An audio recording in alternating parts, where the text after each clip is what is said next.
Scenes like this give the appearance of a functional, high-performing workplace, a place where employees are happy to come to work, grow their careers, and play a part in their company's success. But that's only what it looks like, simply because showing up doesn't necessarily mean they're engaged.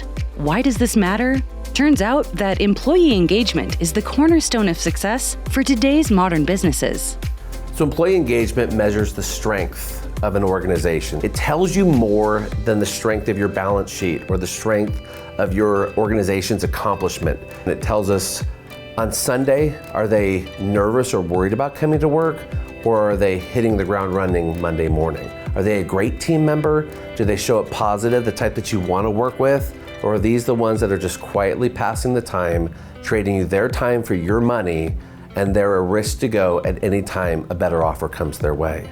It matters because employee engagement tells you whether or not you are a great place to work or you are not a great place to work.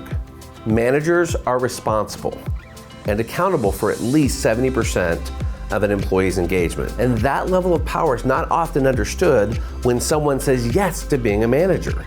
Oftentimes what we see is you'll see somebody who's a really effective salesperson, great individual contributor, and then we move them into being a manager of people. We don't take into account the fact that managing people is a fundamentally different skill set than being a great individual salesperson. It's not to say that that person couldn't grow into being an effective manager, but they're going to need some training. In fact, most organizations don't have a manager training program on how to actually engage their employees. Managers shoulder the pressure from leadership to excel while trying to navigate the uncharted territory of being a leader themselves. So how can a company better equip their managers for this kind of pressure? Strengths coaching programs like the one developed by 34 Strong provide a training style that moves away from an old-school authoritarian approach to a new-school empathetic and humanistic approach.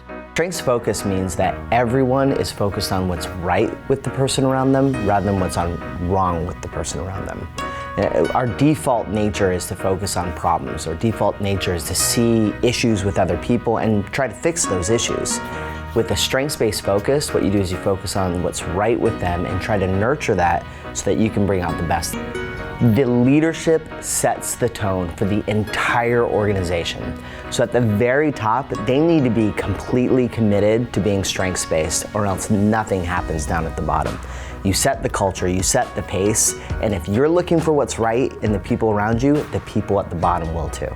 I'm often asked whether this is just pop psychology or whether this is real. There is a line of research, study after study demonstrates that strengths-based companies, organizations, and teams outperform their competitors on a host of different metrics. So they outperform their competitors on performance, on productivity.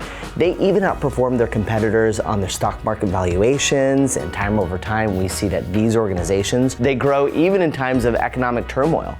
When we meet with a leader, we want to understand what is the outcome that they're looking for. And often we're invited in because there's a problem. So we'll apply a survey.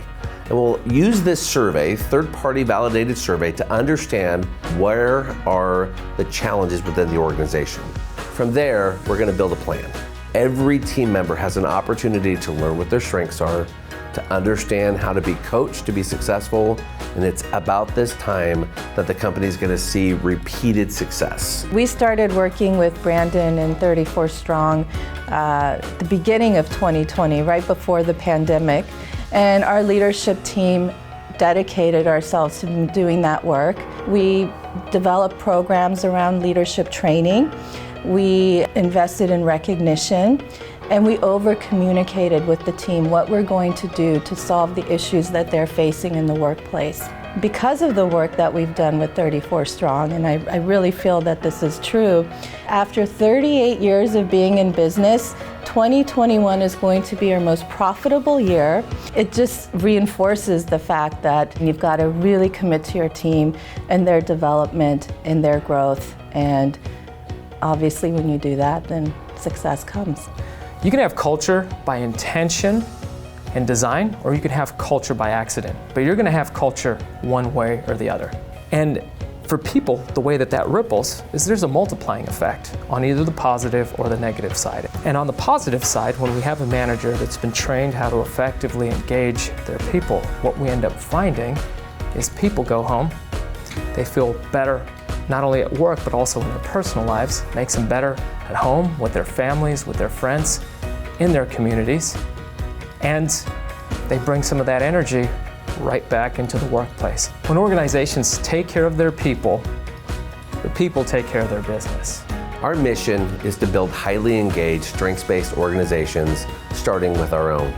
We believe at 34 Strong we have to eat our own cooking. And so we want to begin with a foundation of a strong, thriving, highly engaged company that can now turn around and do the same for others. To learn more and turn your organization into one of the best places to work, visit 34strong.com or email info@34strong.com.